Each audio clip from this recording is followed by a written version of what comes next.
بسم الله الحمد لله والصلاة والسلام على نبينا محمد وعلى آله وأصحابه أجمعين. Inshallah, we're going to today speak about the description of al-ghusl min al-janaba. Inshallah, we'll give it a couple of minutes for the students to attend.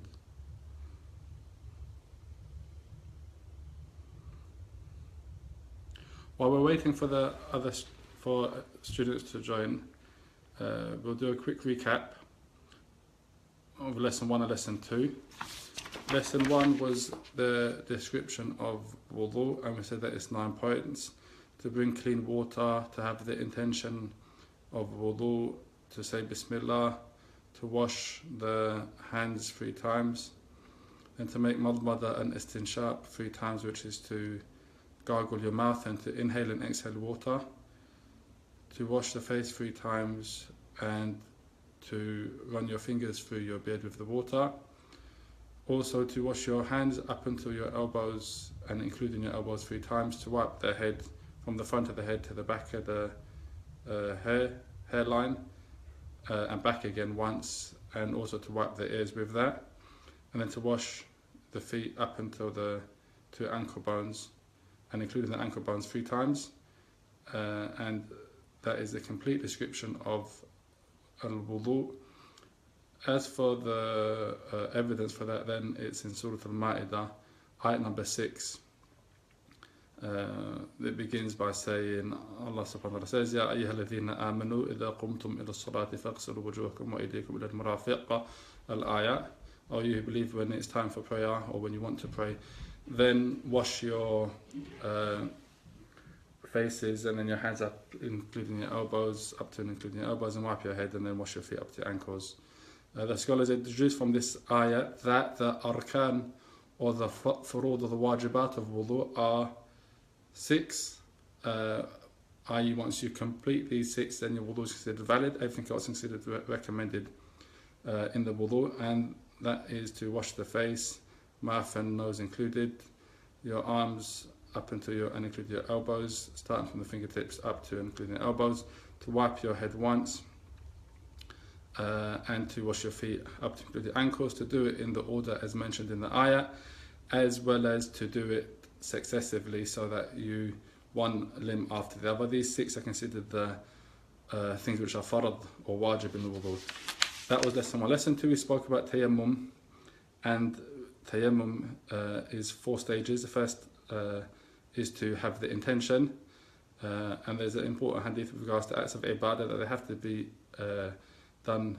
You have to have the intention of ibadah for that action to be accepted or to be rewarded by Allah subhanahu wa ta'ala. And that's based on the hadith, إِنَّمَا الْأَعْمَالُ بِالنِّيَّاتِ وَإِنَّمَا لِكُلِّ امْرِئٍ مَا نَوَىٰ. Actions are based on intentions, and everyone should have what they intended. So the first one is intention. The second one is to say Bismillah. The third step is to hit the soil with the palms of your hands, hit clean soil or clean earth, palms of your hands once, and to wipe your face and your hands with it, hands meaning up to your wrists, not all up to your elbows, and that the condition for tayammum is that there isn't any water, or that using water would be harmful. So that takes us to today's lesson, which is the description of al-ghusl min al-janaba, and this is lesson number 3 in fiqh, or introduction to fiqh, taken from the book which is taught at the Islamic University of Medina in the Ma'had al-Lugha, or when you're studying the Arabic language. In Medina you study 2 years Arabic language, and while you're doing those 2 years Arabic language, studying the Medina books syllabus, you also do fiqh and tawheed and seerah, tafsir and hadith. So these short courses are an introduction to these sciences, these subjects, and it's a similar course that we teach in the Arabic and Islamic Studies certificate here at Medina College in London, where we do an Arabic and Islamic Studies certificate, going through the similar curriculum with the Arabic and the English. So inshallah we're going to begin. The first thing is that we're going to cover 3 issues. When you're speaking about fiqh, you're speaking about masail, issues, wal-dalail or wal-dalil, and the evidences for those issues. So the issues meaning this is the situation or circumstance, and what's the hukm or what's the shari or what's the ruling for that circumstance. In the first lesson we did, we spoke about the 5 rulings being wajib and mustahab and mubah and makruh and haram. And also there's 2 more that we need to speak about, that called as-sihha wal-fasad. Sihha being, or sahih wal-fasid, meaning that the action is either valid or considered invalid, whether it's an act of ibadah or an act of mu'amalat, like to do with marriage or to do with buying and selling transactions, business transactions. So an act is considered sahih or valid when it fulfills all of the conditions and all of the pillars, all of the shurut, that's conditions, and all of the pillars, that's being arkan, or the furud, wajibat. Action could be considered invalid when it doesn't fulfill all of the arkan or all of the shurut. If it's invalid, it means that if it's an invalid action pertaining to ibadah, it means that you have to redo the act of ibadah again. And if it's invalid, fasid, pertaining to a contract or business transaction or some type of contract, it means whatever is necessitated by that contract doesn't stand, meaning that it's not. It has to be, the contract has to be redone again in the correct manner. In any case, we're going to look at, in this lesson, we're going to cover 3 things, or 3 issues, 3 masail. The first mas'ala, the first issue, is the definition of al-janaba. The definition of al-janaba. The second issue is the description of al-ghusl, the description of al-ghusl. And the third issue is the evidence for al-ghusl from the Quran. So we begin, number 1, Bismillah. Al-janaba. Janaba is al-hadath al-akbar, major hadath. And we spoke already that hadath is 2 types, al-hadath al-akbar and al-hadath al-asghar.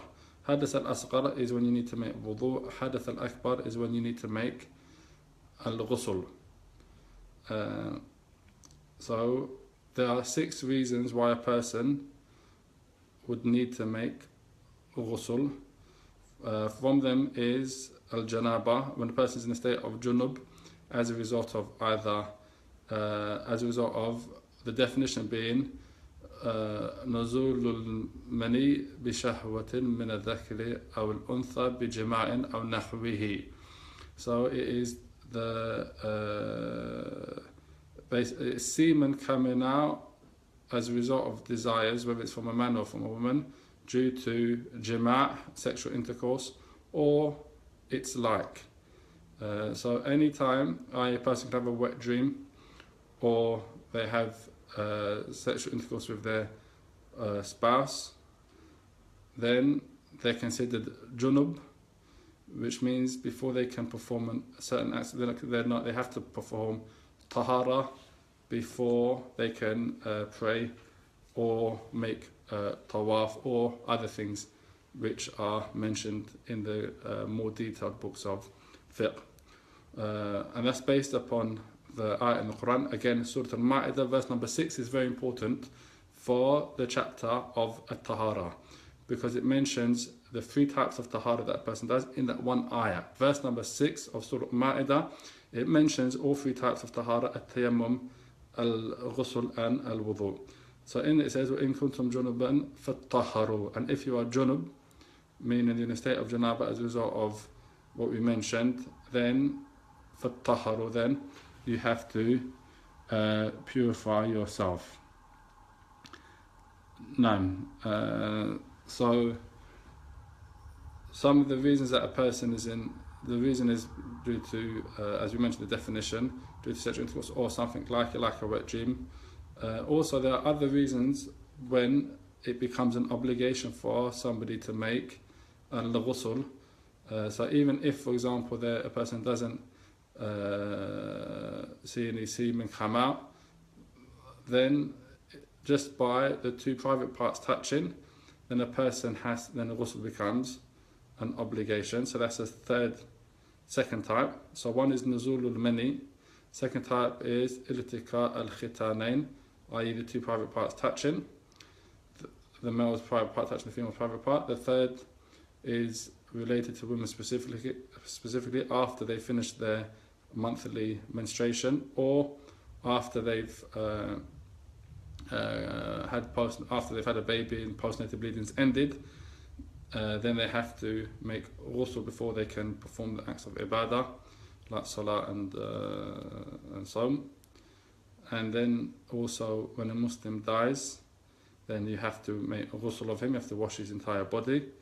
And the sixth one, the scholars, they differ concerning it, which is that when a person becomes Muslim, then he should make ghusl, or he must make ghusl. Those are the 6 times when a ghusl becomes an obligation. The last one, there have been some difference of opinion amongst the scholars. We're speaking about ghusl min al-janaba, i.e. ghusl min al-janaba, ghusl when it's wajib. There's also recommended times to make a ghusl, i.e. today is Yawm al-Jum'ah, and it's recommended for a Muslim to make a ghusl before he goes to the masjid on Jum'ah. But it's not something when it's wajib. We're speaking about when it's wajib. Specifically here, ghusl min al-janaba. So that's the description, and those are the times that it's an obligation, wajib, meaning you must do it for a person to make a ghusl. The next thing is the description of ghusl, and when you look at the description of ghusl, there are 8 steps. So there are 8 steps to making a ghusl. The first one is to have the intention, i.e. you have to have the intention that you're making a ghusl from al-janaba. What this means, imagine a person, it was really cold, so they jumped into a bath or a shower to heat themselves up. That's not having the intention for ghusl min al-janaba. It has to be the intention that you're in a state of junub and you have to make a ghusl before you can perform an act of worship. The first one is intention. Number 2 is to yusammillah, i.e. to say Bismillah. Number 3 is to wash your hands, both hands, 3 times, thalathan. Number 4 is to wash your private parts, i.e. to pour water using your left hand onto your right hand and to wash your private parts with your left hand.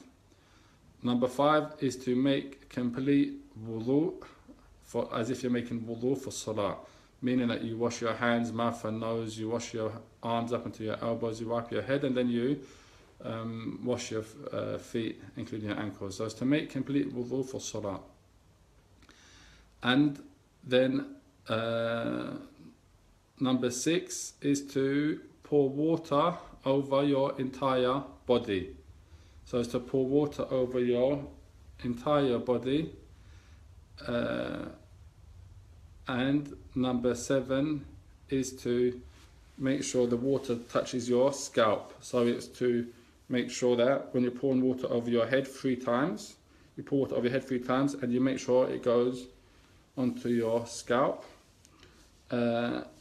Number 7 is to wash your feet in a different place if there's a need to do so, meaning that if you are making a ghusl in a place where it's muddy or your feet's going to be dirty, then you wash your feet afterwards in another place, which doesn't apply if you're in making a ghusl in the bathroom, for example, where it's clean.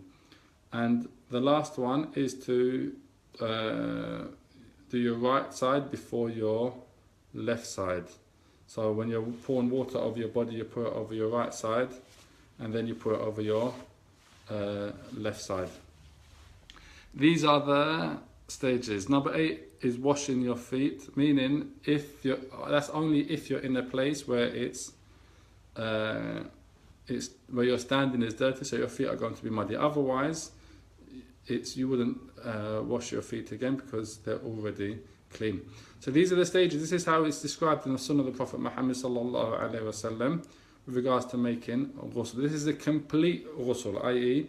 that all the actions in here, some of them are considered, for example, conditions, i.e. because they're before ghusl, like having the intention, and some of them are considered recommended, meaning that if you forgot them or you didn't do them, your ghusl is still valid. And some of them are considered pillars or furud or farad in the ghusl, which means that you have to do it for your ghusl to be valid. From all of these actions that are mentioned, these 9 steps, the ghusl which yujzi means that it's valid and you don't have to redo it, is that you pour water over water touches your entire body, and with the intention obviously of ghusl from janaba.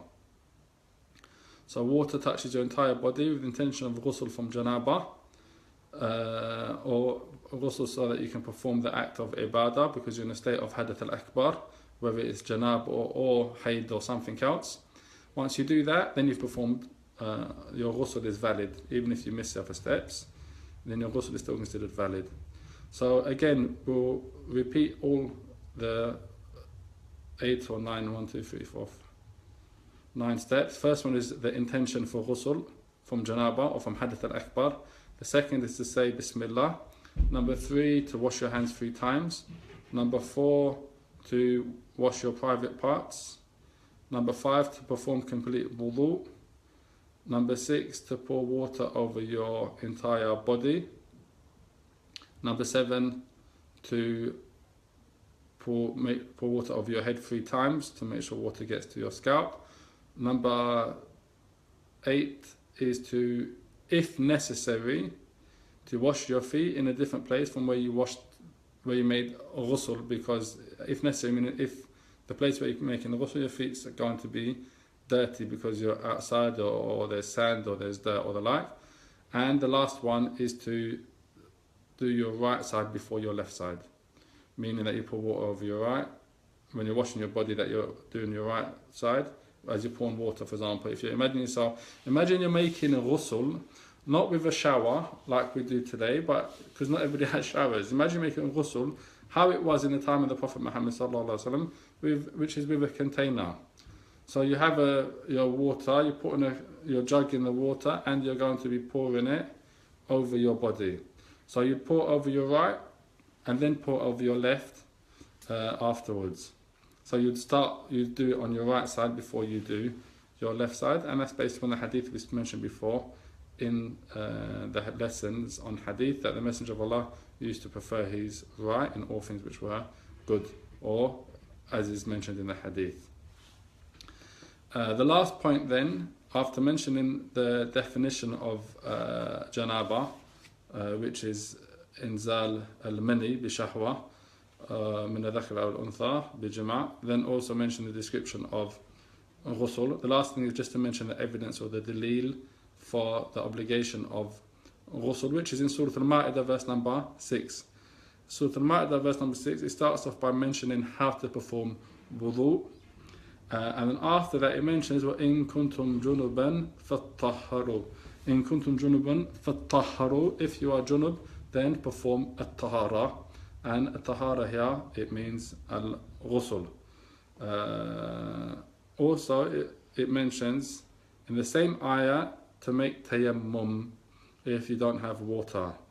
So it mentions if you don't have water and you're junub, or you're in a state where you need to perform wudu, then you can make tayammum for both of these things. And then it mentions also the description of tayammum in the same ayah.